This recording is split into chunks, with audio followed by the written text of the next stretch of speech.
Nadia Okafor did not cry. Not when Marcus threw the ring box at her feet. Not when it hit the marble floor and skidded under the table, rattling like a coin in an empty jar. Not when 200 people at the Blackwell Industries engagement party turned their chairs and stared at her like she was the punchline they'd been waiting on all evening. She was 27, a cardiac nurse. 8 months into an engagement she had believed in completely, and she was standing in the center of the grand ballroom of the Atlanta Ritz-Carlton, in the red dress Marcus had picked out, holding a champagne glass she had not yet set down because her hands had simply forgotten to. You were sleeping with him the entire time. Marcus Blackwell's voice carried the way voices do when men who own things decide to perform their pain publicly. He was 32, handsome in the way of someone who had always been told so, and his face right now was the specific color of a man who had engineered this moment carefully and was enjoying it. Tell them. Tell all these people. Nadia did not speak. Not yet. Because the accusation was not true, and she knew that Marcus knew it was not true, and the silence in the room had a texture now, the held breath of 200 people waiting to see what a black woman would do when she was handed a public humiliation at her own engagement party. She would not give them what they expected. Not the tears, not the explanation, not the collapsed woman scrabbling for the ring box under the table to prove how badly she wanted to stay. If you want to know how a woman's silence brought a man like Marcus Blackwell to his knees, and what happened when the most dangerous man in that room decided she was worth standing for, stay with me until the very end. Subscribe right now and leave a comment. Tell me what city you're watching from. I want to see exactly how far this story travels. The ballroom was the kind of room where shame is designed to echo. High ceilings, crystal chandeliers, gilded walls that bounce sound back to you so everyone can hear everything twice. The tables were set with white linen and orchids, and at every one of them sat people who had made this night about witnessing. Colleagues from Blackwell Industries, politicians, old Atlanta money in their season's finest, all of them leaning forward just slightly in the way people lean when they smell blood. And at table 12, near the window, a man who had not leaned. She had noticed him when she arrived. You couldn't quite not. He was still in a way that made the room's movement seem more frantic by contrast. 45, maybe? With the kind of face that belonged on something ancient and carved, rather than grown. A burgundy suit that no one in this room could have justified wearing, and he wore like it was the only logical choice. His left wrist rested on the white tablecloth, and the Roman numeral tattoos there caught the chandelier light. 1 through 12, in precise black ink, running toward his pulse. He had not touched his food. He had not spoken to the woman beside him, who had eventually given up trying. He had been watching the room with the still, comprehensive attention of a man who was cataloging rather than enjoying. He had watched Marcus set this up. Nadia understood that now. She could see it in the backward glance Marcus had given table 12 exactly once, when he'd first begun his speech. A small, rehearsed glance. The glance of a man checking that his audience included the specific person he was performing for. "I asked you a question," Marcus said, quieter now, more intimate, which was worse. He stepped toward her through the crowd that had unconsciously parted for him, and she could smell his cologne, the one she'd bought him for his birthday, cedar and bergamot, and the smell of it right now made her stomach turn. She looked at him, not at the crowd, not at the table in the back, at him. "You didn't ask a question," she said. Her voice came out level. She hadn't engineered that. Her body had done it without her permission, the same way her hands had stayed on the champagne glass. You made an accusation. In front of everyone you know. On the night we were supposed to celebrate. She paused. Why? Because Why tonight, Marcus? Why here? Why not yesterday in our apartment, or last week, or 3 months ago when you say this started? She watched his face. Or is it because you needed witnesses? The room had gone completely still. Marcus's jaw moved. Something shifted behind his eyes. The micro-expression of a man whose script had just gone off-prompter. She's deflecting, he said, to the room, not to her. He was talking to the room now, which told her everything about the architecture of this evening. This is what she does. Nadia set her champagne glass down on the nearest table. She set it down carefully, without a sound, because she would not give him the satisfaction of a gesture. She reached into her clutch and took out her phone. She opened the photo gallery. She found the folder she had created 11 days ago, the one she had been hoping she would never need. And she held the screen up so Marcus could see it. Not the room, Marcus. His face changed. The color left it the way color leaves a room when the sun goes behind a cloud. Fast, and then completely. You've been having an affair for 9 months, she said quietly, just to him. I found out 11 days ago. I have been trying to decide whether to say something privately because I genuinely believed, that you were capable of a conversation. She lowered the phone. You're not, so you don't get a private conversation. She turned to the room, to 200 faces in various states of shock. I'm sorry you were invited here to watch this, she said. You deserved better than to be used as furniture. She picked up her clutch. She walked toward the exit. She didn't make it. Not because Marcus stopped her. He didn't move. He was, for the first time in 3 years, completely motionless. Not because anyone in the crowd intervened. They parted for her like water. She didn't make it because the man at table 12 stood up. Not fast, not with urgency. He simply rose. The way water rises, with the specific inevitability of something that was always going to happen. He crossed the room in 10 steps. Nobody spoke. He passed Marcus Blackwell without looking at him, the way you pass a piece of furniture that is not relevant to your current direction. He reached Nadia at the edge of the crowd. He stood beside her, turned slightly so his shoulder was between her and the room. He didn't touch her. He didn't speak. He simply stood there, in the burgundy suit with the Roman numeral tattoos and the thin scar running along his left cheekbone. And the crowd, 200 people, looked at him and took one collective step back. Marcus said, "Who the hell are you?" The man turned his head. He looked at Marcus the way a man looks at a number that doesn't balance. Patient. Thorough. Arriving at a conclusion. He didn't answer. He looked at Nadia. For the first time, up close, she saw his eyes. The color of November Creek water, grey-green and completely still. A small crown tattoo behind his right ear. A face that had been through things she couldn't name yet, but could feel the shape of. "Can you walk?" he said. Low. Accented. Each word chosen and spent. "I don't need help walking," she said. A pause. "Good," he said. "Then walk.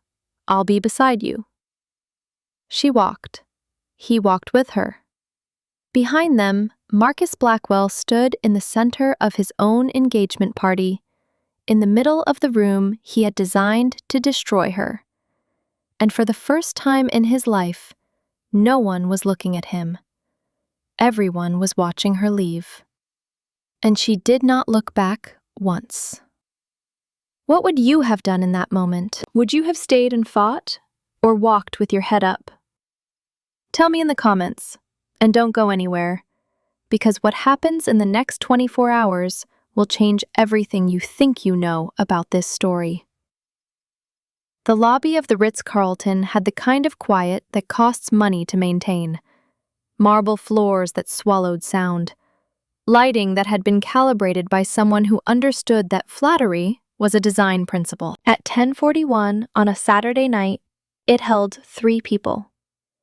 A concierge who had become extremely interested in his computer screen. A bellman who had discovered urgent business near the elevator bank. And 2 people near the east entrance, engaged in a conversation that was not quite a conversation yet. The man had not touched her in the ballroom. He did not touch her now.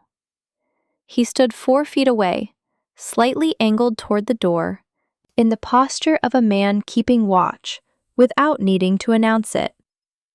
His jacket was perfect. His tie had not moved. He was looking at the middle distance in the way that people look when they are thinking about multiple things simultaneously and finding none of them surprising. "You knew," Nadia said, not a question. He looked at her. "The look Marcus gave your table," she said. When he started his speech.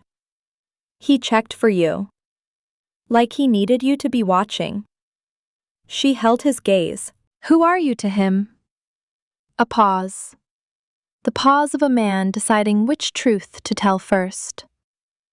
"Chi Min-jun," he said. "I'm the reason that party existed." She waited. "Marcus Blackwell has been attempting to acquire a development contract for a residential complex in South Atlanta for 14 months, he said. "The contract requires approval from the Choi Group. I have been evaluating whether Marcus Blackwell is the kind of man worth doing business with." He looked toward the ballroom entrance. "Tonight was informative." "You came to watch him perform." "I came to observe his character. What I observed was..." He paused. "Not what I hoped." Nadia's hands were cold. She pressed them against her thighs. The red dress suddenly felt like a costume for a play she'd been cast in without her knowledge. "So I was set dressing," she said. "For your evaluation of him." "You were not part of my calculation," he said. "You became relevant when he targeted you in front of a room of people who deserved better than to watch it. You quoted my line. It was accurate." She looked at him, at the Roman numerals on his wrist, at the crown tattoo. At the scar along his cheekbone that was old, decades old, and had healed at a slight angle, the mark of a wound that had not received proper care at the time. "The Choi Group," she said. "Seoul. Private capital. Alternative asset management." She had read about them once, in a financial profile a doctor at the hospital had shown her. The quotation marks around alternative. "That's a careful way of describing what you do." "Careful descriptions are useful," he said. "What do you actually do?" He looked at her for a long moment. The gray-green eyes, clear and absolutely steady. The specific patience of a man who had spent a great deal of his life being exactly this still, and had no intention of changing. "I move things," he said. "From people who took them to people they belong to. Sometimes that process looks like business. Sometimes it looks like other things." "Is that why Marcus is afraid of you?" "Marcus is afraid of many things," he said. "Most of them involve accountability." Outside, a car had pulled up. Black, no visible plates, idling with the certainty of a vehicle that had never once waited for anyone. Her phone buzzed. She looked at it. A text from an unknown number. "Don't go home tonight." She looked up at him. He was looking at his car, not at her. "That was you," she said.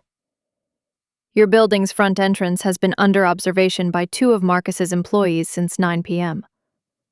He said it the way you say a thing that is simply true and requires no dramatics." They were given instructions before he made his speech. This evening was planned further in advance than you realized. Nadia stood very still. The lobby's expensive quiet pressed against her. She thought about her apartment, the third-floor walk-up in Midtown with the deadbolt she'd installed herself, and the photographs of her mother on the windowsill, and the nursing certificates on the wall. The things that were hers. The life she had built on a cardiac nurse's salary in a city that had made her work for every square foot of it. Marcus had sent people there before he'd thrown the ring box, before the speech. He had planned the humiliation and the aftermath simultaneously. The way you plan a demolition. You arrange the rubble before you press the button. "What does he want from me?" she said. "The photographs you showed him tonight," Choi Min-jun said. "Evidence of his affair becomes evidence in a breach of promise proceeding if you choose to pursue one. He wants it gone. It's backed up to 3 separate locations." Something shifted in his face, barely, the fraction of acknowledgement. "Good." She looked at his car. She looked at this impossible, silent, burgundy-suited man who had crossed a room for a reason she still didn't fully understand and stood beside her without asking for anything in return. "Why did you stand up?" she asked. "In there, you said I wasn't part of your calculation." A long silence. "No," He said. "you weren't." He looked at his hands, at the Roman numerals, at the knuckles that were scarred in the way working hands scar. "My mother worked as a hospital aide for 22 years. She was a woman who worked hard and was precise and capable, and men like Marcus Blackwell treated her like furniture her entire career." He paused. "I have made it a practice to not watch that happen when I can prevent it." Nadia felt the words land differently than she'd expected, not as a noble explanation, as a fact. Something he had decided a long time ago and had been living inside ever since. "I'm not going with you," she said. "Wherever that car is going, I don't know you." "I know," he said. "I'm not asking you to." He reached into his jacket and took out a business card. White, heavy stock. His name, a phone number, and below it, Choi Group. Seoul, Atlanta, New York. No title. "The number on the back," he said, "is my personal line, not the business card number. Different." He looked at her.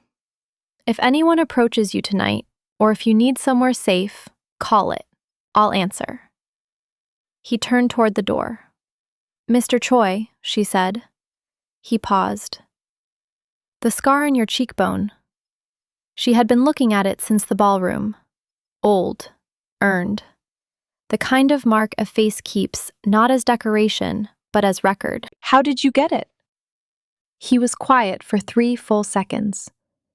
"The same way most scars happen," he said. "Someone decided I didn't matter." I disagreed. He walked out. The car absorbed him. The lobby went back to its expensive quiet. Nadia stood alone with his card in her hand and the cold knowledge that her apartment was being watched, and the echo of Marcus's voice still in the room's gilded walls. She thought about her mother, Adeze Okafor, 43 years a nurse, a woman who had raised her daughter in a Houston apartment on night shifts and day shifts, and the specific stubbornness of someone who understood that the world would not pause to acknowledge her competence. So she had simply been so competent that acknowledgement became irrelevant. Nadia had learned everything from her, including this. When someone shows you who they are, believe them the first time. Marcus had shown her who he was. He'd shown everyone in that ballroom, and Che Min-jun had shown her something too. She looked at the card. She put it in her clutch. She took out her phone and called her friend Deja, the only person in Atlanta she trusted the way she trusted oxygen, and said, "I need somewhere to sleep tonight. And I need to tell you something that is going to make you furious on my behalf." Deja said, "Say less. Come." She walked out into the Atlanta night. She did not go home. But before she got into a cab, she stood on the sidewalk for a moment and looked at the traffic moving up Peachtree Street. The red lights and the headlights, and the city moving with its indifferent, enormous energy. And she made a decision so quiet, it didn't even feel like a decision. She was not going to let this end the way Marcus had written it. Deja Williams lived in a third-floor apartment in Grant Park that smelled like shea butter and the specific cedar of a woman who organized her life precisely. She was 29, a labor attorney, and she had the face of someone who processed catastrophe by immediately converting it into strategy. She opened the door at 11:15, took one look at Nadia in the red dress, and said, "He really did it in public. He did it in front of 200 people." "Come in," Deja said. "Sit down. I'm going to make tea, and you are going to tell me every single word." Nadia told her every single word, including the man at table 12. Deja was quiet through most of it, which was not her default state. When Nadia finished, Deja sat across from her with both hands wrapped around her mug and the look she got when she was building something structural in her head. "Choi Min-jun," she said. "You know who that is? Private capital. Seoul. Private capital is what the polite press calls it." Deja set down her mug. "He's in 3 financial news stories I've read in the last 2 years. In one of them, the journalist used the phrase shadow economy architecture, and then the story got pulled 48 hours after it published." She looked at Nadia. The journalist said later that she'd received what she described as a courtesy call and reconsidered her framing. "You think he threatened her?" "I think the kind of man who gets a story pulled by making a phone call is a man who operates somewhere between law and power, and those two things are not always the same place." Deja looked at her steadily. "He stood up for you. He said I wasn't part of his calculation. Men like that don't cross rooms for calculations." Deja picked up her mug again. "They cross rooms for reasons they don't always explain." Nadia pulled his card out of her clutch and set it on the table. The personal number on the back, written in his handwriting, not printed, written. The specific choice of that. "Marcus sent people to my building," she said. "I know. That's the part I've been working on for the last 5 minutes." Deja's voice had gone from warm to precise, the courtroom voice. "Sending employees to surveil your residence is not legal. If those people were acting under his instruction, which you have circumstantial evidence of, that is a harassment and intimidation claim on top of whatever civil action we build from the breach of promise." She paused. "How many photos do you have?" 43. Deja closed her eyes briefly, opened them. "Sent to how many locations?" 3. My cloud server, a physical drive at my mother's house in Houston, and an encrypted folder registered under a different email address. Deja looked at her with the specific expression of a lawyer who has just realized her friend has been conducting her own pre-litigation evidence preservation for months. "You knew this was coming." "I hoped I was wrong," Nadia said. "I prepared for the possibility I wasn't." Silence. Outside, the city made its nighttime sounds. The distant bass of a car stereo, a dog, the faint saxophone of someone in a window 4 blocks over. "He's going to try to discredit you," Deja said. The public accusation wasn't spontaneous. Marcus doesn't do anything without thinking about how it plays. He put you in a room of witnesses and called you unfaithful, which means when your evidence of his affair becomes part of a legal proceeding, his defense is going to be mutual infidelity. She did it too. He can't be held to a standard he accuses her of violating. She paused. Except that your accusation is documented, and his is theater. Can we prove it's theater? That depends on who was in that room and what they saw. Deja looked at the card on the table, and possibly on what the man at table 12 is willing to say about what he observed. Nadia looked at the card. Her phone buzzed. Not the personal number, her regular number. Unknown. She answered. You're at your friend's apartment. Chaemin June. No greeting. Good. The two men outside your building left at 12:45. They'll be back before 7. You're still tracking them. I'm still tracking the situation, he said. There's a difference. Ms. Okafor. Nadia. A pause. The pause that meant he was adjusting to the directness. Nadia, he said. Marcus Blackwell spoke to his legal team at 11 p.m. tonight. I'm not going to tell you how I know that, because the answer would make this conversation more complicated than it needs to be. What I'll tell you is what they discussed. She gripped the phone. Across the table, Deja had gone very still. She could hear the call on Nadia's speaker. They discussed 3 things, Minjun said.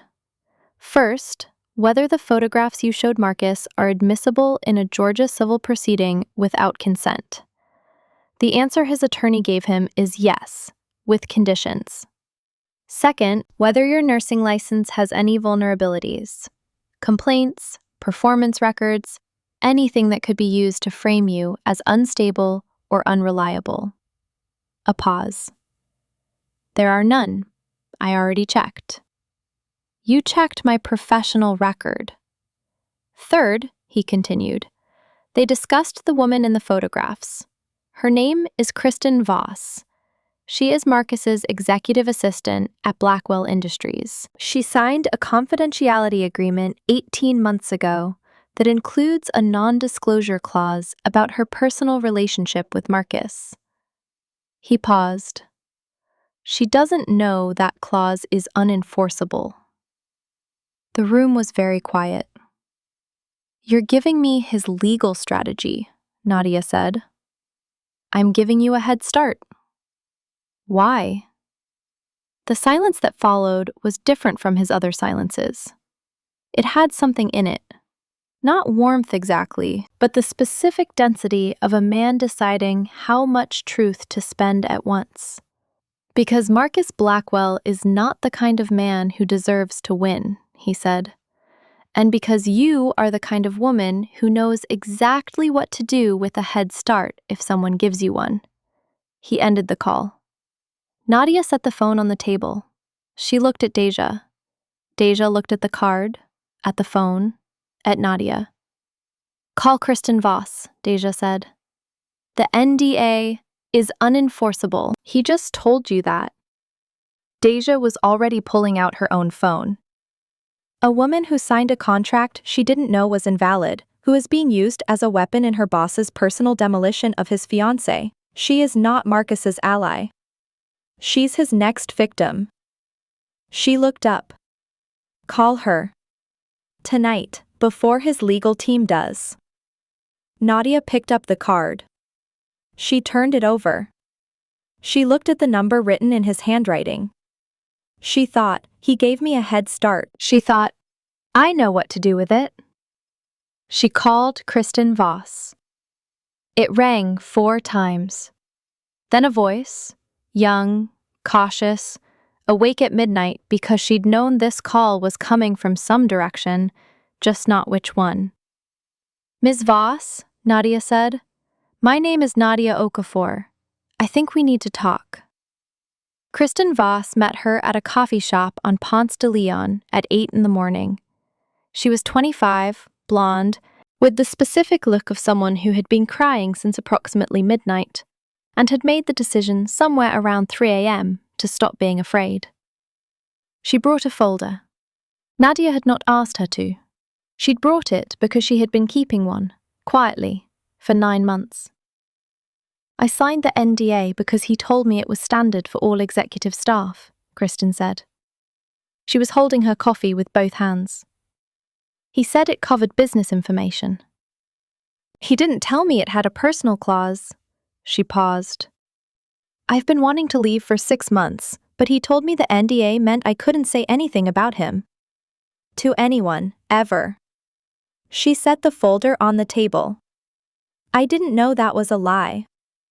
Nadia opened the folder, 47 pages, text messages.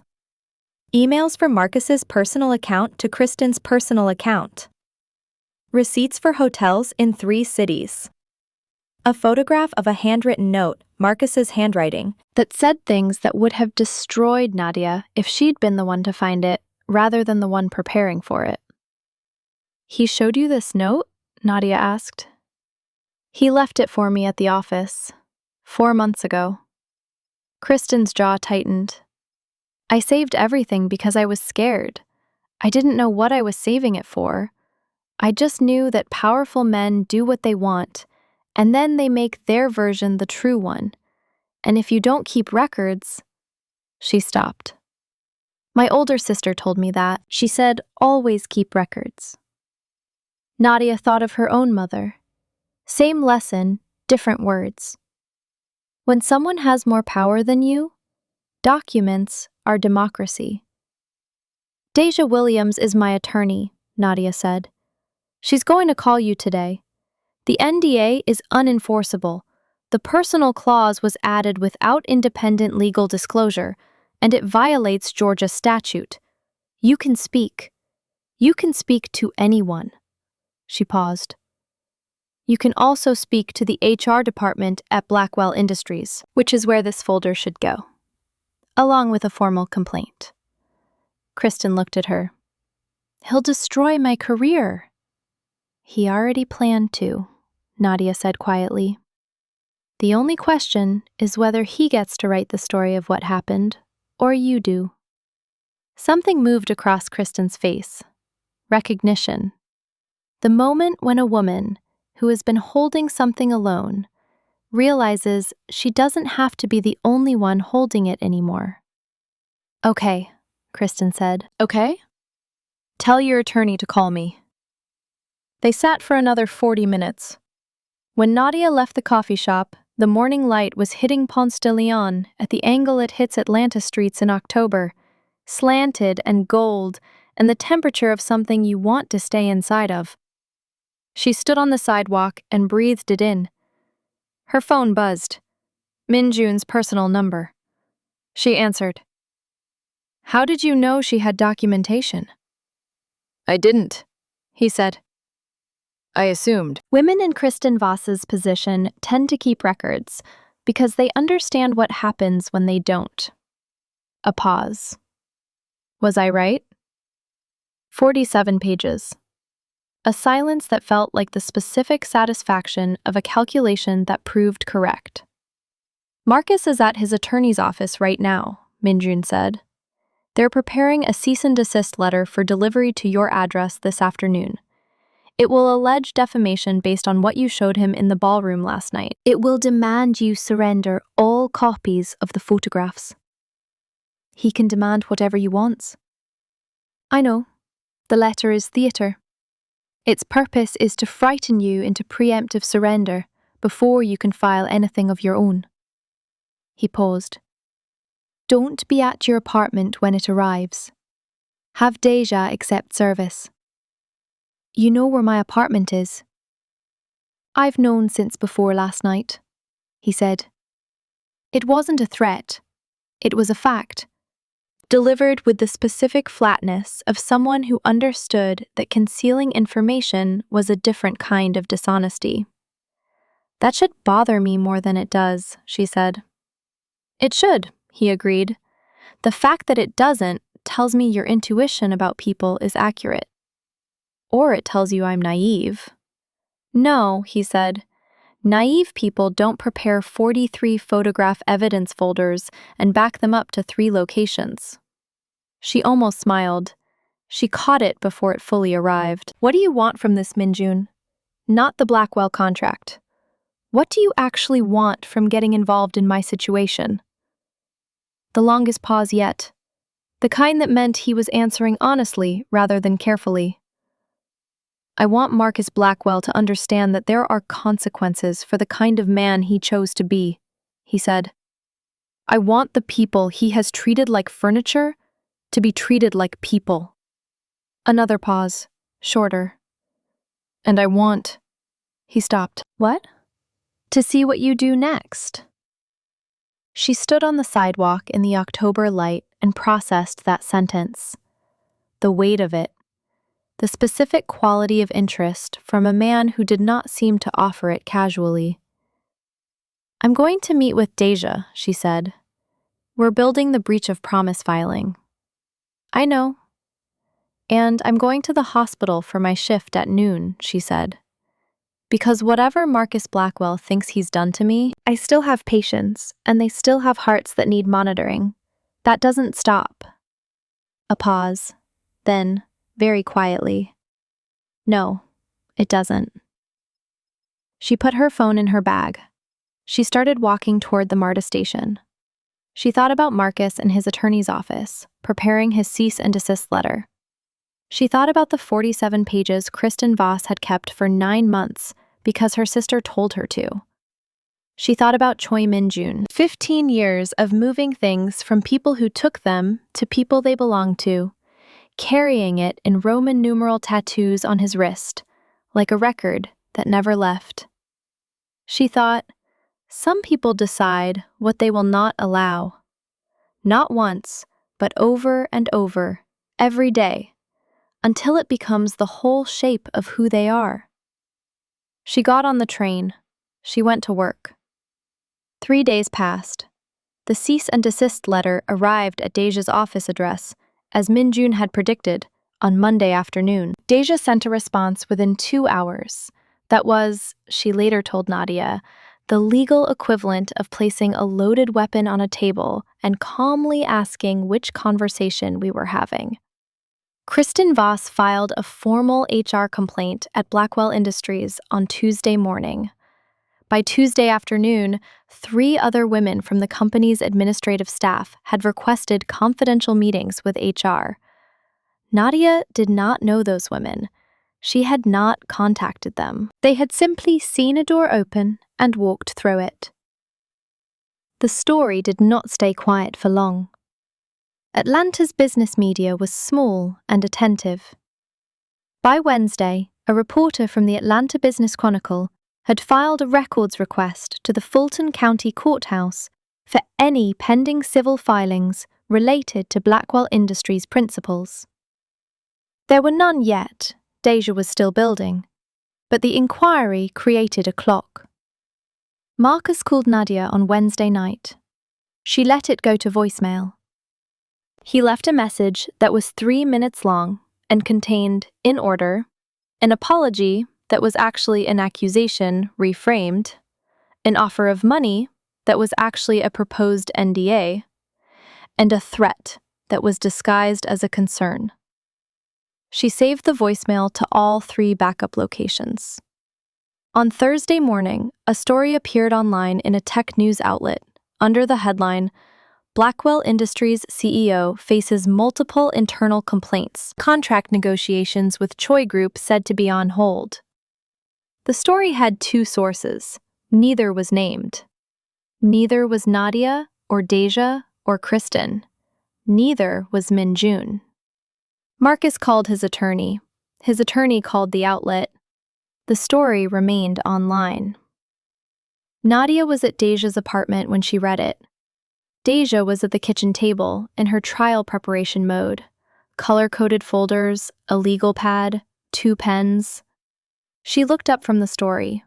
looked at Nadia, looked at the personal phone number on the back of the business card that Nadia had set on Deja's table 3 days ago and not moved. "He's not neutral," Deja said. "He told me he wasn't. He's running a parallel operation." Deja tapped the article. This story didn't come from a journalist who stumbled onto a records request. This is shaped. Someone gave them the contract angle to contextualize the HR complaints. Someone wanted the financial pressure on Marcus to appear simultaneously with the personal exposure. She paused. That's not legal support. That's strategy. Is that a problem? Deja thought about it with the precision of a woman who spent her days in the space between what was legal and what was right, and had spent years calibrating the difference. "It's a question," she said. "Who is he doing this for? You? Or the contract?"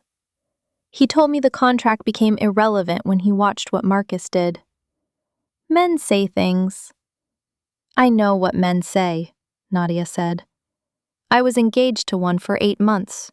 She paused. "He told me things that were true before I could verify them. The legal strategy, the Kristen Voss NDA, the men outside my building. Every single thing he gave me in advance proved accurate." She looked at the card. "That's not a man managing me. That's a man who decided to show his cards." Deja considered that for a long time. "Call him," she said. "I want to hear him explain his interest directly. Not to you, to me." Nadia called. He answered on the second ring. She put him on speaker. "Deja Williams, my attorney, wants to speak with you," Nadia said. "Ms. Williams," he said. No surprise. Like he'd been expecting this call in this form. "The Business Chronicle story," Deja said. No preamble, no pleasantries. 2 unnamed sources. Contract negotiations framing. How involved are you? A pause. "I spoke with a journalist I trust," he said. "I told her that the Choi Group had serious concerns about Marcus Blackwell's conduct and that our contract discussions were under review. I did not tell her about the HR complaints. She found those herself through the records inquiry." Another pause. "I gave her a context. She reported the context. I did not give her Nadia's story. That was not mine to give." "Why the contract angle?" "Because Marcus Blackwell's vulnerability is not emotional," Minjun said. "He doesn't feel shame the way people do. He feels exposure. Financial exposure. Reputational exposure in the specific communities where deals are made. The HR story alone is manageable. He weathers it, delays, throws money at it. Combined with the withdrawal of a major contract partner, it becomes something different." A pause. "Ms. Williams, I'm not using your client. I have the same objective she has. Marcus Blackwell accountable for what he did." "Those aren't the same objective," Deja said. "She wants justice. You want..."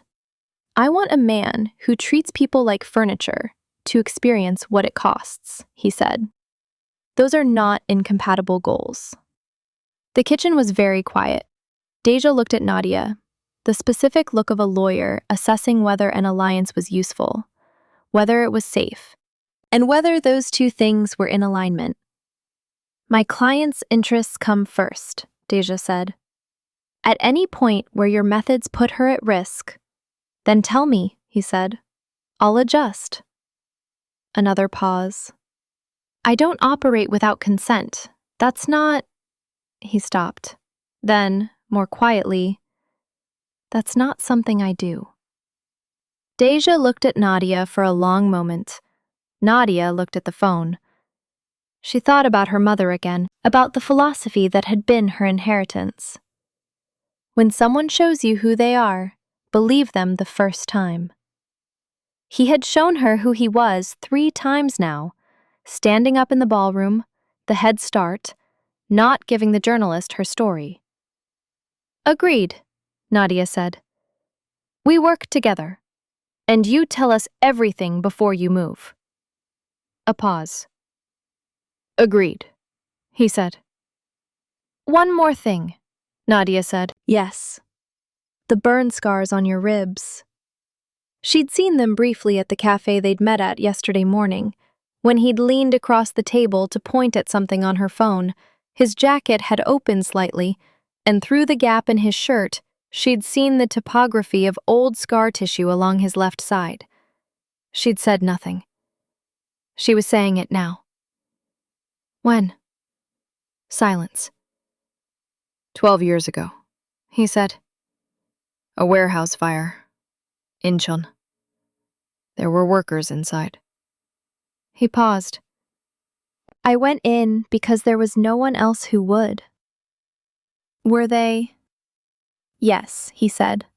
They made it out. She sat with that. We're building the filing this week, she said. I'll send you the structural outline tonight so you know what direction we're moving. Thank you, he said.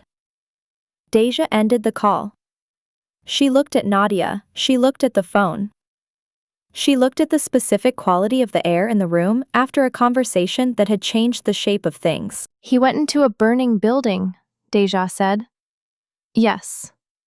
For strangers. Yes.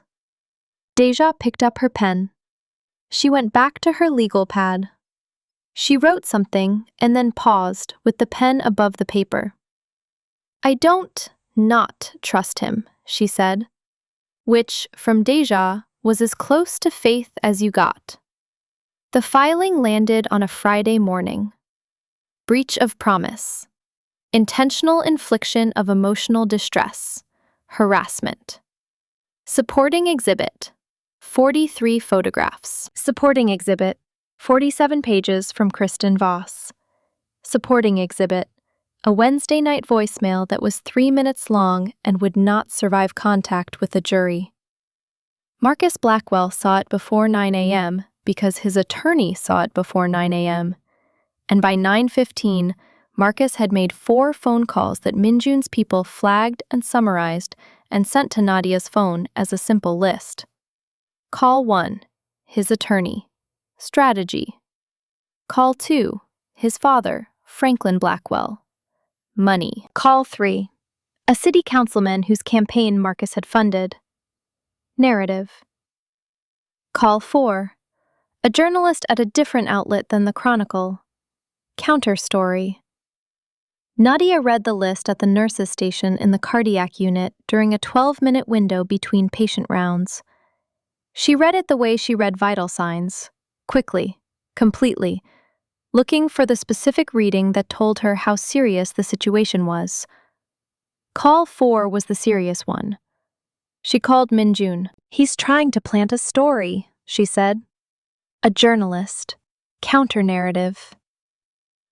I know which journalist, he said.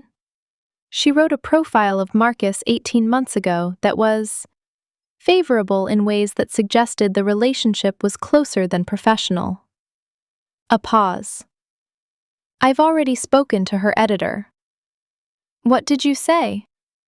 That I had documentation of a significant factual error in her previous coverage and that I'd be happy to provide it to the paper's legal department or to her directly, whichever she preferred. He paused. She preferred the direct conversation. You killed the story. I gave the journalist the choice to protect her credibility or burn it on Marcus Blackwell's behalf. She made the right decision. A pause. Is that a problem? Nadia looked down the hallway of the cardiac unit, at the rooms, the monitors, the soft beeping of hearts being watched carefully. Her world. The one she had built before Marcus. The one she would still have after him. It's not a problem, she said. Good. Minjun? Yes. Are you coming to Atlanta? She hadn't planned to ask it. It came out because it was the question underneath all the other questions, and she was tired of not asking it. A pause. I'm in Atlanta, he said. I've been in Atlanta since Monday. You didn't tell me. You didn't ask. You said you'd tell me everything before you moved. I said I'd tell you about moves relevant to your situation, he said. Where I sleep is not relevant to your situation. She exhaled through her nose, short and sharp. The sound she made when she was trying not to laugh at something that shouldn't be funny. Where are you staying? She said. 4 Seasons. Different room than the Ritz. Of course it is. She paused. I get off at 7. Silence. There's a restaurant called Bacchanalia, he said. West Midtown. I'll make a reservation. She went back to her patients. She checked vitals and adjusted dosages and had 3 conversations with families in waiting rooms about what the monitors meant and whether the numbers were good. And she gave all of herself to that work, the way she always did, completely and without reservation, because that was the job, and the job mattered, and had always mattered more than whatever was happening in the rest of her life. At 6:50, she changed in the locker room. She had not brought a better outfit. She went in her scrubs. He was already at the restaurant when she arrived. Burgundy suit, 1 glass of water, untouched. He looked at her scrubs when she sat down and said nothing about them. She sat. She looked at him. He looked at her. The restaurant was warm and dark, and full of the comfortable noise of people eating together. Tell me something true, she said. Not about the case. About you. He looked at the table, then back at her. My father lost everything when I was 19, he said. A company called Tesan Industrial. They ran a pension fraud for 11 years. My father had worked there for 16. Everyone he had saved. He turned his water glass. I spent the next 15 years learning how money actually moves. Not the version in business school. The real version. Where it goes when it disappears. Who holds it? How you find it. He paused. I am not a good man in the way that people mean when they say that. But the people who end up on the wrong side of what I do are never the ones who couldn't afford a lawyer. Your father, she said, does he know what you do? In very general terms. Does he know why you do it? He knows the factory, he said. He doesn't know the rest. She looked at the scar on his cheekbone, at the burn scars she'd glimpsed, at the Roman numerals on his wrist, which she had been trying to add up in her head for 3 days and hadn't gotten to the bottom of yet. The tattoos, she said. I through 12. They're not a clock. Something moved in his face, the fraction of surprise. No. What are they? A long pause. The workers in the factory my father managed, he said. There were 12 of them on the floor when the roof structure failed. All 12 made it out. He looked at his wrist. I got the tattoo 1 week after, so that I would never, not on any day, in any room, forget what the work is for. Nadia sat very still. She thought about her mother, about the cardiac unit, about the beeping monitors and the families in the waiting rooms, and the specific weight of a human heart under her hands. I count too, she said quietly. Every patient. I have never lost count. He looked at her. Not the assessing look, not the strategic look. Something that lived underneath both of those. The look of a man who has been very alone for a long time, recognizing, with a kind of careful surprise, that he is not alone right now.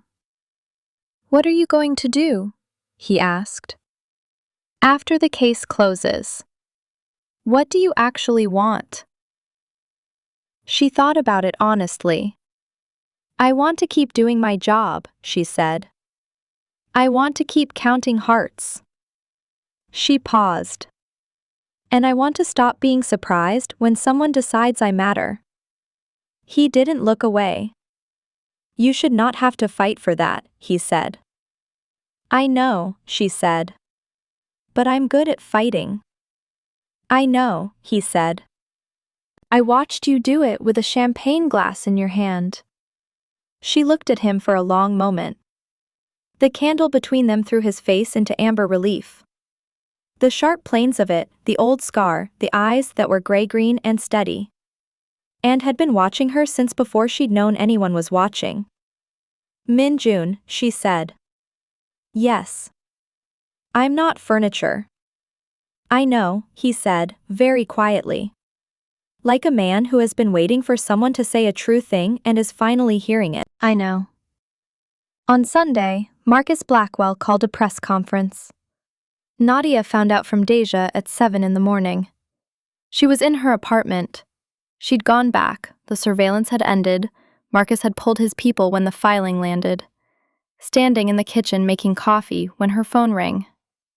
He's announcing, Deja said. 11 a.m., Blackwell Industries headquarters. He's framing it as a statement to correct the record on what he called a manufactured campaign of harassment against his character. He's calling me a liar in public again, Nadia said. Bigger stage this time. He's also announcing that the company is under new direction from an interim management board, Deja said. Effective immediately, pending the outcome of the legal proceedings. Which means Franklin Blackwell has stepped in. Which means Marcus is no longer the CEO as of this morning. Nadia absorbed that. His father took the company away from him. His father is protecting the company from him, Deja said. There's a difference. Franklin Blackwell is not your ally, he's protecting an asset. But the removal of Marcus from operational control changes the legal landscape because our primary harassment claim is against Marcus personally, not the company. And if he's no longer operating with company resources? Deja. Yes. He's not doing the press conference to correct the record, Nadia said. He's doing it because it's the last stage he has. The company's gone, the contract is gone, the women at HR are talking. The press conference is all he has left. She thought about Marcus in the ballroom, the engineered humiliation, the checked glance at table 12, the performance of a man who believed that a room full of witnesses was protection. He needs an audience. He has always needed an audience. So what do? We let him have the press conference, Nadia said. And we make sure the audience knows what they're watching. She called Min-jun. He answered immediately. She told him. A pause. Then, what do you need? The 3 women from Blackwell Industries HR, who requested confidential meetings, she said. Do you know who they are? Yes. Can you reach them? By this afternoon. Tell them about the press conference. Tell them what I told Deja, he's using an audience as armor. Audiences only work as armor if the people in them don't know the whole story. She paused. I'm not asking them to do anything. I'm giving them information. What they do with it is their choice. Silence. That's a good instinct, Min-jun said. It's not an instinct, she said. It's what my mother would do. At 11 a.m., Nadia was not at the press conference. She was at the hospital because she had a patient. A 71-year-old retired schoolteacher named Mr. Delacroix, whose heart had decided to be unpredictable that morning, and who had no interest in Nadia's personal situation and needed her full attention. She gave him her full attention. She found out what happened at the press conference from 6 different sources over the course of the afternoon. From Deja, from Min-jun, from a text from a number she didn't recognize that turned out to be one of the Blackwell Industries HR women, and from 2 separate news outlets that had picked up the story by 3 p.m. Marcus had walked out to a room of journalists and 3 cameras and had begun his prepared statement. He had gotten 4 sentences in when a woman in the second row, a journalist named Portia Sams from the Atlanta Journal-Constitution, who had apparently received, the previous evening, a very thorough set of documents from an anonymous source, had asked a question. The question was about Kristen Voss's HR complaint. Marcus had deflected. Portia had asked a follow-up. Marcus had deflected again.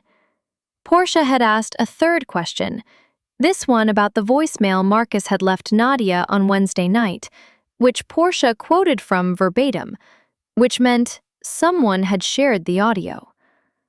Marcus's attorney had attempted to end the press conference. Marcus had, apparently, refused to leave. Had instead doubled down, saying things that Deja later described as a gift that will keep giving through 3 separate proceedings. The press conference that had been designed to rehabilitate Marcus Blackwell had lasted 11 minutes and produced enough additional evidence for the case that Deja's paralegal spent the afternoon pulling clips. At 5:30, Nadia was at the nurse's station writing her end-of-shift notes when Minjun's name lit up her phone. "Mr. Delacroix," she said when she answered. "What?" "My patient. He's stable. His heart decided to cooperate." She paused. "How bad was it?" "For Marcus?" A pause. "He's trending nationally, not favorably." "And Portia Sams, who gave her the voicemail?" "I did," Minjun said. "You told me to give the audience information. The audio was information." "I told you to tell the women at HR." "I told the women at HR. I also told Portia." A pause. "You said you wanted Marcus to stop being able to use a room of witnesses as protection. Portia removes that protection more efficiently than anything else I had available." Nadia sat with that. The line between what she'd authorized and what he'd decided. The precision of it, he hadn't lied to her, he'd done both. And he'd told her, immediately, which one he'd added. "Next time tell me before," she said. "Yes," he said. "I'm sorry." The apology came out the way everything he said came out, without performance. Like it was simply accurate information that he was providing. "Don't be sorry," she said. "Be consistent." A pause that had something in it she couldn't fully name but had started to recognize. The particular quality of a man who was not used to being corrected by someone he actually wanted to hear from. "Consistent," he repeated. "Yes. I can do that." She finished her notes. She clocked out. She walked to the elevator and stood in it and thought about Marcus on a stage with 11 minutes and a gift he'd given Deja by refusing to stop talking. She thought about the women at Blackwell Industries, 3 of them, 4 now, who had been watching a door for months and had walked through it when it opened. She thought about Kristen Voss and the 47 pages her sister's advice had taught her to keep. She thought about Choi Min-jun, who moved through the world like a man operating on a decision made long ago and never questioned, and who was, she understood now, being changed by this week the same way she was. In the specific way that 2 people change each other when they are paying close attention and neither of them is pretending not to be. The elevator reached the lobby. She walked out into the Atlanta evening, and the air was October cool and tasted like the end of something and the beginning of something else, and she breathed it all the way in. The thing about a man like Marcus Blackwell is that he didn't stop. That was the thing Nadia had understood about him only in retrospect, in the way you understand the full architecture of a storm only after you've been inside it. He stopped being loud, but he didn't stop. On Monday, a complaint was filed with the Georgia Board of Nursing alleging that Nadia Okafor had demonstrated unstable personal conduct that raised questions about her professional fitness. The complaint was anonymous. It cited the engagement party as the source incident, Nadia's behavior, Nadia's accusation, Nadia's scene. She found out from the board's notification system at 6 in the morning. She sat on the edge of her bed and read the email 3 times. Her nursing license, the thing she had worked 8 years to earn. The thing that was not about Marcus, had never been about Marcus, was entirely hers. Her hands were cold. She noticed that. She pressed them flat against her knees and breathed. Then she picked up her phone and called Minjun. "I know," he said when he answered. "How?" "I have a contact at the board," he said. "She flagged the complaint last night when it came in. She said it was... her word was aggressive." The complaint cited social media posts that don't exist and a witness statement from a source that will not withstand verification. Who filed it? A name I don't recognize that traces back to a shell email created 48 hours ago. A pause. Marcus. Nadia stood up. She walked to the window. Outside, Midtown Atlanta was going about its morning. The dog walkers, the early commuters, the city operating in its ordinary rhythm with total indifference to the fact that a man was trying to take her career because she'd had the audacity to survive his attempt to take her dignity. "What does this actually do?" she said. "Practically. What does a nursing board complaint do?" "It opens an investigation process that can take 6 months to complete," he said, "during which you continue working because the complaint doesn't trigger suspension without evidence. But the existence of an open investigation can be used to suggest, in other contexts, other proceedings, that your character is in question. He's trying to contaminate the case. Yes. If I'm under investigation," he argues, that Deja's filing is retaliatory. A disgruntled former fiancé using the courts to attack a man who raised valid questions about her conduct. She said it in Marcus's voice, because she knew his voice now. She knew how he constructed sentences, where he put the qualifications, how he turned accusations into concerns. "That's the argument." "Yes." She turned away from the window.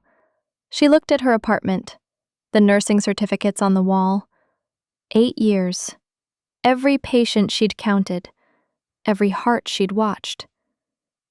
"He's not taking my license," she said. "It came out the way things come out when they are not a statement, but a fact." "No," Minjun said. He's not. What do we do?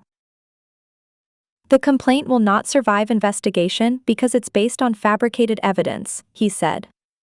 My contact at the board will make sure the investigation is handled correctly and not expedited in any irregular way. That's already addressed. A pause. But the fabrication itself, the shell email, the false witness statement, that is separately actionable. It is a fraudulent submission to a state regulatory body. Criminal exposure. Potentially. It requires documentation of the connection between Marcus and the shell email. I have someone working on that this morning. Tell me when you find it, she said. Don't just file it, tell me first. Yes, he said. Immediately. No pause, she noticed that, the speed of it. 3 days ago, he'd moved and told her after. Today he said yes immediately. I have a shift at noon, she said. I know. I'm going to work my shift. I know that too. She paused. Minjun? Yes? The 12 workers in the Incheon factory, when the roof failed, you went in. She'd been thinking about it since the restaurant, about the burn scars along his ribs, and the specific quality of a man who did what needed doing and did not explain himself about it. Were you afraid? Silence. The kind that meant he was answering honestly. Yes, he said. I was 19, and I was very afraid. I went anyway. A pause. Fear and action are not mutually exclusive. That took me years to understand. She thought about the first night after the engagement party, her hands cold on her knees, sitting with the weight of what had happened and what was coming. She had been afraid. She had called Deja. She had called Kristen Voss. She had gone to work. "I think I always knew that," she said. "I just had to see someone else live it." A silence that was different from his other silences.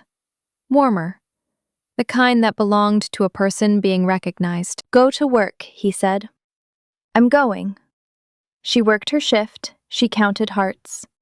Mr. Delacroix asked her, with the directness of a man who'd been retired long enough to ask whatever he thought, whether she was all right. She told him yes. He looked at her for a long moment with his old, accurate eyes. "You look like someone who's fighting something they shouldn't have to fight," he said. "I am," she said, "but I'm winning." He nodded, satisfied. "Good girl," he said, meaning it the old way. The way that means brave, not obedient. She'd learned to tell the difference. At 4:00, Minjin sent her a document, subject line, "For your review before any action." He'd found the shell email's IP origin. He'd found the payment transfer from Marcus's personal account to the individual who had created the false witness statement. $4,700. Venmo. The note field reading "consulting" in the way that consulting notes appear when they are not about consulting. He had not filed anything. He had sent it to her first. She forwarded it to Deja with a subject line, "He tried to take my license." Deja replied in 6 minutes. "He just handed us the criminal referral. I love him so much right now." Nadia typed back, "He's going to be insufferable when I tell him that." She almost sent it. She read it back and saw the word insufferable was wrong. He was the opposite of insufferable. He was the most uninsufferable person she knew. And she deleted it and wrote, "Good, let's use it." That evening, she went to his hotel. She knocked. He opened the door still in his shirt, no jacket, and she could see through the open side of it the burn scars she'd glimpsed twice before. The irregular topography of old fire along his left ribs, healed and permanent and 24 years old. He held the door. He didn't speak. "You sent it to me first," she said. "You asked me to." "I know, but you did it." She looked at him. "I needed to come tell you that it mattered." He looked at her for a long moment, the gray-green eyes and the scar in the stillness that was not coldness but presence. The specific quality of a man who had been paying full attention for years and was paying full attention right now. "You came to tell me that?" he said. "I came," she said, "because I wanted to." He stepped back from the door. She walked in. They talked for 3 hours, not about the case, about Incheon, about Houston, about his mother who had worked as a hospital aide for 22 years and had died before he'd found his footing, and he'd never been able to tell her what her work had built in him. About Nadia's mother, who was still alive in Houston and had opinions about everything, and had said, when Nadia called her from Deja's apartment the night of the party, with the specific calm of a woman who had seen many things. "You know what you need to do. You've always known. Stop waiting for permission." He listened the way he did everything, completely, without interruption, with the quality of attention that makes a person feel, for once, that they are being fully seen rather than partially processed. At 11:00, she stood to leave. "Nadia," he said. "Yes." "When this is over."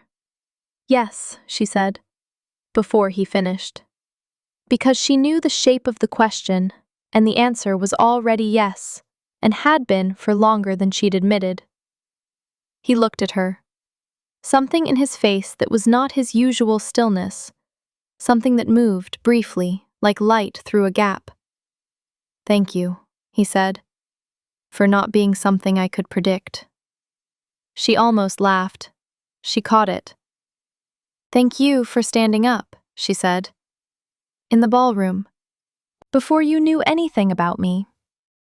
I knew enough, he said. What did you know? He was quiet for a moment.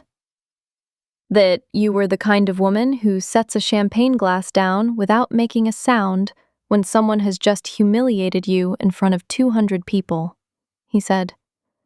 Because you didn't want to give them the satisfaction of a gesture. He looked at her. I knew you were going to be fine. I wanted to make it faster. She walked to the door, stopped with her hand on the frame. Get some sleep, she said. You too, he said. She left. She walked back through the hotel lobby and out onto the Atlanta street, and the night was cool and clear, and the city was doing what cities do at 11 on a Monday, quietly, steadily, keeping its own time. She thought, some people come into your life like a room you didn't know was there. You open a door you weren't looking for, and there it is. Lit and warm and already furnished with everything you needed and didn't know how to name. She went home. She slept better than she had in months. The hearing was on a Wednesday, 4 weeks after the engagement party.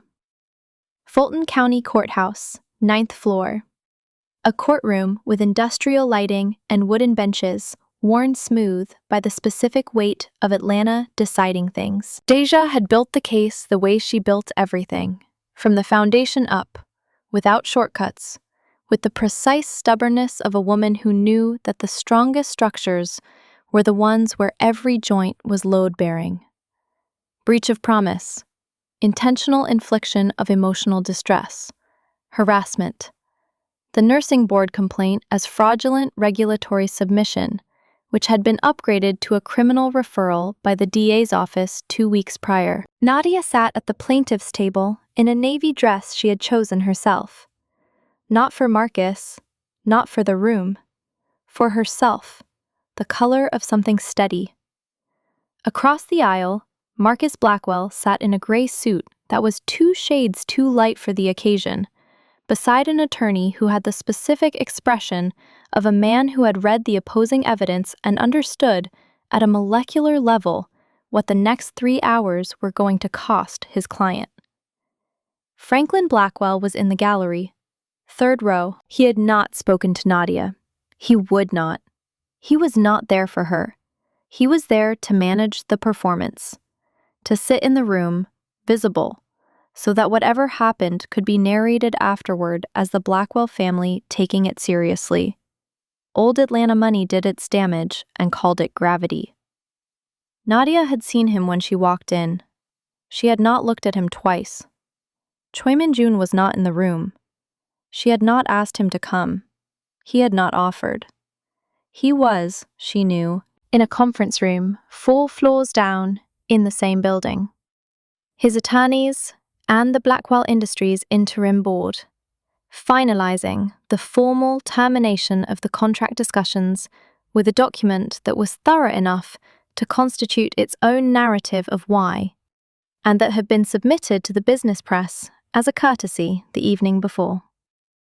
He was doing what he did. She was doing what she did. The hearing lasted 3 hours and 14 minutes. Kristen Voss testified for 47 minutes. The 47 pages had become testimony, organized, clear, delivered by a woman who had decided 9 months ago to keep records and had spent the intervening time becoming the person who would eventually stand in front of a court and make them count. She cried twice. She did not apologize for crying. The voicemail was played in full. 3 minutes. The room listened in the specific silence that rooms produce when they understand they are hearing something that cannot be undone. Marcus's attorney made arguments that were technically competent and humanly inadequate. He suggested the photographs were obtained improperly. Deja had documentation of how they were obtained. He suggested Kristen Voss was a disgruntled employee. Deja had the 3 other HR complainants in the gallery. He suggested the engagement party incident was mutual. The judge, a woman named Honorable Carla Duma, who had been on the bench for 17 years and had the face of someone who had heard every version of this story, made a sound that was not quite a word but communicated her view precisely. Marcus did not testify. His attorney had advised against it, correctly, given what his mouth had already produced at the press conference and on a Wednesday night voicemail. The judge reserved formal ruling on damages for the subsequent hearing date, but made several observations from the bench that Deja later transcribed and sent to Nadia in a voice note with the subject line, "I need you to hear her exact words." The nursing board complaint was referred to the DA's office with the judge's personal notation that the fraudulent submission represented an attempt to weaponize a professional regulatory body against a woman exercising her legal rights. The notation was not binding. It was also not going away. Nadia walked out of the courthouse at 3:42 in the afternoon.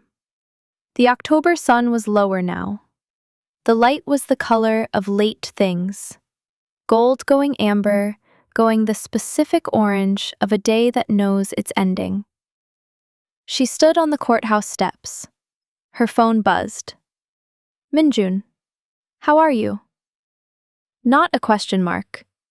He did not ask questions with question marks. He stated them like facts he was inviting her to correct. She typed back. I set it down without making a sound. A pause. Then, I know, I heard it from 4 floors down. She looked at that sentence for a long moment. She was still looking at it when his footsteps came up behind her on the courthouse steps. Not fast, not announcing themselves, the specific rhythm of someone who walked at his own pace and arrived exactly when he intended to. He stood beside her, looked out at the street, at the traffic and the pedestrians and the Atlanta afternoon going about its indifferent, enormous business. The case, she said. The contract termination is formally filed, he said. It will be in tomorrow's business section. A pause. It includes a statement from the Choi Group citing Marcus Blackwell's conduct as incompatible with the values and standards we require of business partners. Those are exact words. My attorney argued for something more moderate. He paused. I overruled him. You wanted it specific. I wanted it to matter. She looked at him. At the profile, the scar, the sharp jaw, the fox eyes that were not on her, but on the street, which was where they usually were when he was saying something that cost him something.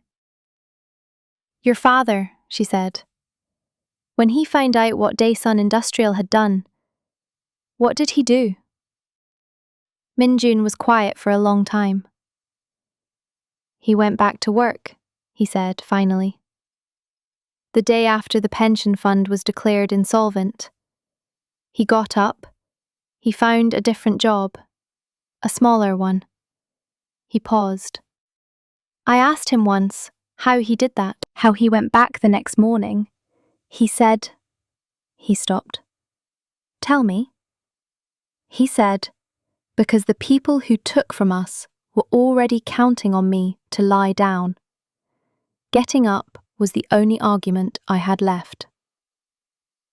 Nadia thought about the morning after the engagement party, about sitting at Deja's kitchen table in the red dress with the dried champagne on her face, and the decision, not dramatic, not announced, not even fully conscious, to call Kristin Voss.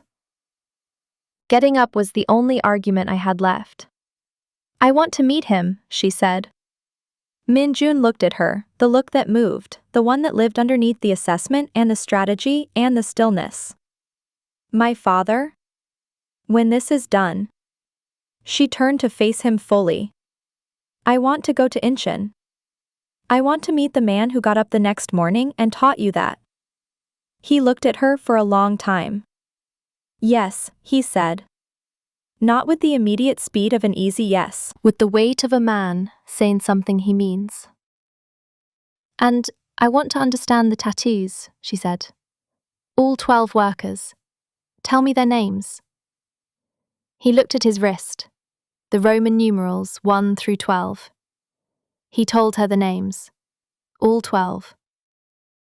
Standing on the courthouse steps in the October light, in the city that had tried to reduce her to a punchline and had failed, he told her the names of 12 people who had come out of a burning building because one 19-year-old boy had gone in, and he said each name with the specific care of someone who has carried them for 26 years and intends to carry them 26 more. She listened to all 12. Thank you, she said. For what? For counting, she said. For never stopping counting. He looked at her, the full look. Not strategic, not assessing. Just there, fully present, in the way of a man who has stopped protecting himself against a specific kind of openness. Nadia, he said. Yes. I want to say something, and I want to say it correctly. He paused. The pause of a man for whom words cost something, and who was choosing carefully which ones to spend. You are the first person in 15 years who made me want to explain myself. Not defend myself, explain myself. There's a difference. She understood the difference. She'd felt it too. Not the need to justify herself to him, but the wanting to. The wanting to be known. I know the difference, she said. Then you know what I'm saying. Yes, she said, and I'm saying it back. They stood on the courthouse steps in the late afternoon light while the city moved around them, indifferent and alive, carrying on the business of being a city, which is to say, the business of holding all the human things that happen inside it without breaking and without stopping. He put his hand on hers, not with the careful not touching of the ballroom, fully, the way you hold something real. She held it back. The formal ruling came 3 weeks later, on a Tuesday at 9 a.m, in an email that Deja sent to Nadia's phone with the subject line, "Read this now." Nadia read it in the break room of the cardiac unit between patients. She read it once, then again. She set her phone face down on the table and pressed both hands flat against the cool surface and breathed. Full judgment on the breach of promise claim. Full judgment on intentional infliction of emotional distress. The harassment finding entered into the permanent record. The fraudulent nursing board complaint referred to the DA's office with a recommendation for prosecution. A separate proceeding that would take its own time, but was now in motion. Damages calculated by the court, a number that Deja had argued for and the judge had accepted. A number that was not symbolic. Nadia sat with it for 3 minutes, then she picked up her phone and called her mother. Adeze Okafor answered on the second ring. She listened to the whole thing without interrupting, which was not her natural state. When Nadia finished, she was quiet for a moment. "Baby," she said, in the voice she only used when something had happened that was too big for her usual efficiency. "Your grandmother is going to celebrate in heaven tonight." Nadia pressed her free hand over her eyes. "Mama. Don't cry at work, you'll start, I know you." A pause. "Are you all right?" "I'm all right." "And the man?" Nadia had told her mother about Minjin 3 weeks ago. She'd told her everything, the ballroom, the head start, the restaurant, the courthouse steps. Her mother had listened to all of it and then said, with the exactness of a woman who had been reading people for 60 years. "He went into a burning building for strangers and he still counts their names. You keep that one." "He's good," Nadia said. Good near you? Her mother said, using back the phrase Nadia had used once to explain what Minjun meant by standing beside her. Good near me, Nadia said, and getting better at it. She heard her mother smile. Not a sound, a quality of silence. Go back to work, her mother said. Your patients need you. The rest can wait.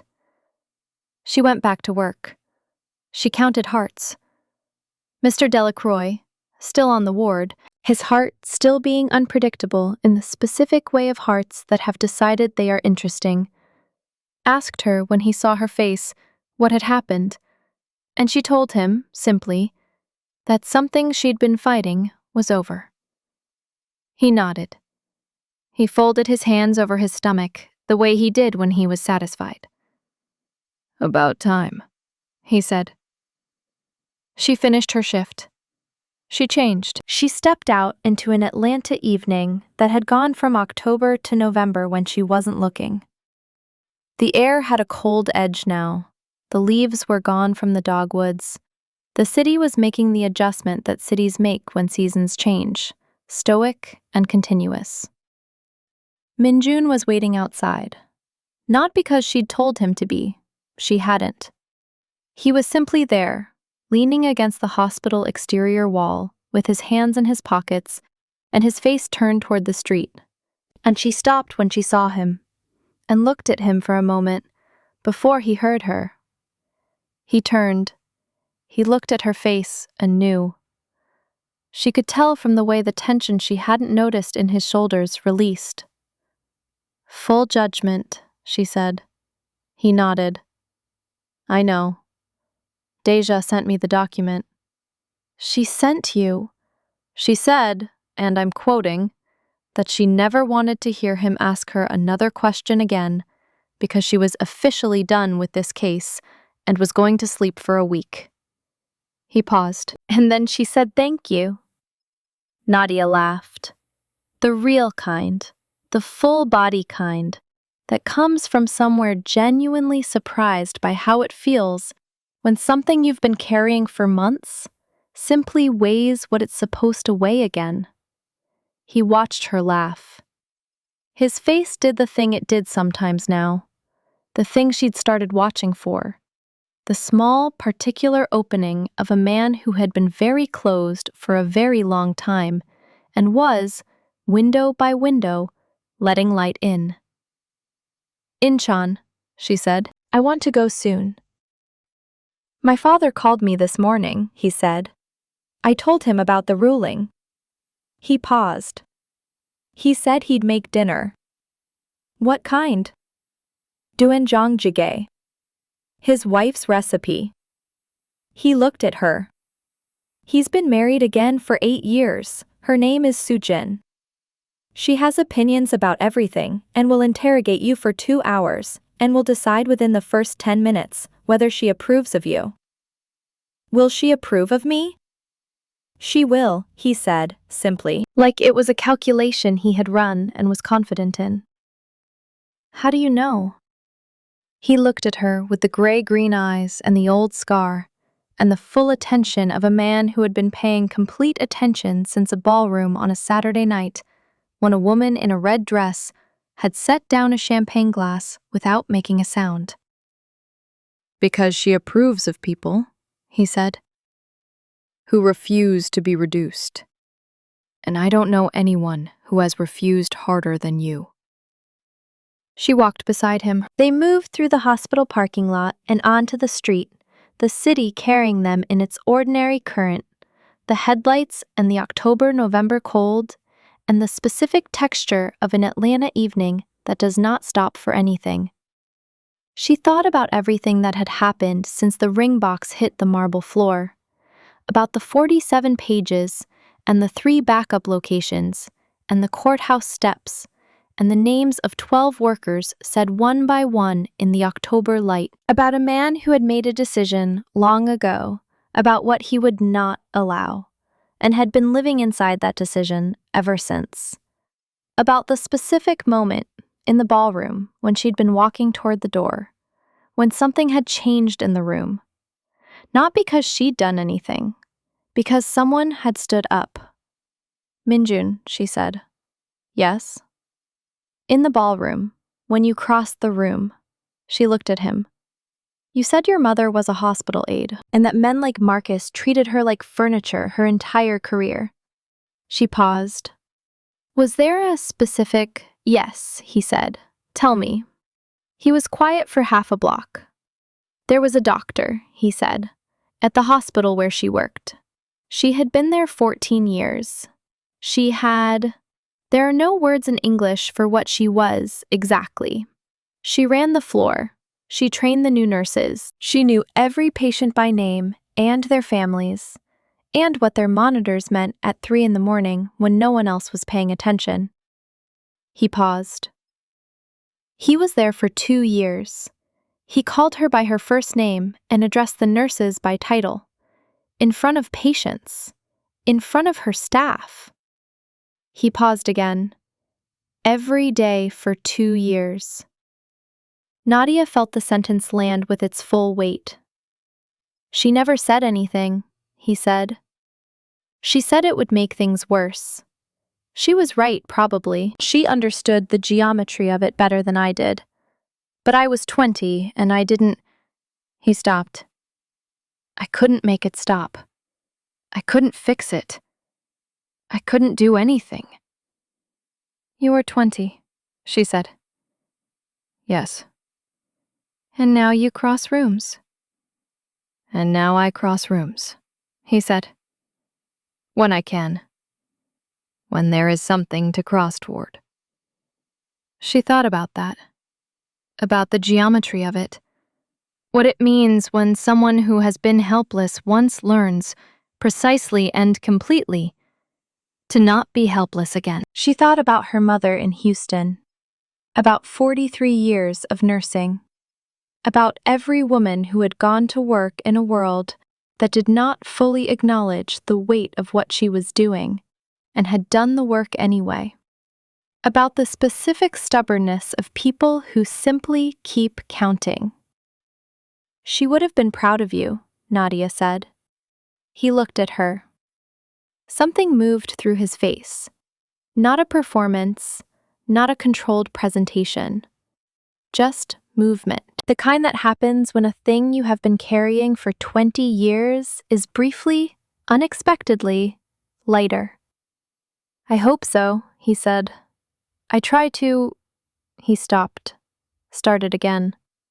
I try to do the things that she could not. That she was not allowed to. That is— He paused. That is the point.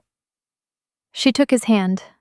On a November street in Atlanta, walking past the ordinary commerce of the city, the coffee shop and the dry cleaner and the insurance office, she took his hand and held it. His fingers closed around hers. She thought about Incheon, about a dinner table and a woman named Sujin, with opinions, and a man named Che Dae-won, who had gone back to work the day after everything was taken because getting up was the only argument he had left. She thought about her own mother, about the philosophy that had been her inheritance. Figures don't lie. People lie and put figures in front of it to make it look like math. Your job is to find where they didn't match. She was still doing that job. She would keep doing it. The difference was she was not doing it alone. They reached the end of the block. The city stretched ahead of them in both directions, patient, enormous, carrying everything inside it the way cities always do, without commentary and without stopping. What comes after Incheon? She said. He reached into his jacket with his free hand. He took out a folded paper. He held it out without opening it. There's a healthcare company in New Jersey, he said.